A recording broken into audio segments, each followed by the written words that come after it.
What is up, JL Life? Modell here. Today's video, we're going back in the past. Stay tuned.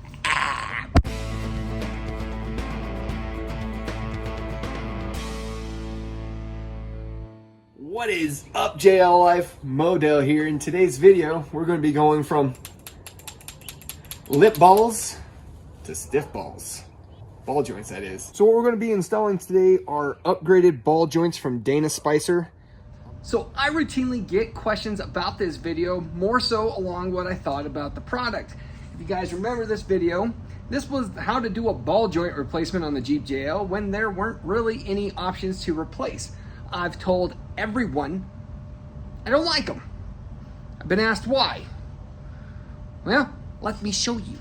So I noticed Heathen was leaning a little heavy on the passenger side after the weekend, and noticed that some slight death wobble was going on. I am amazed how slight the death wobble was when I found the problem. Because the wheel didn't look straight, I decided to look at the ball joints.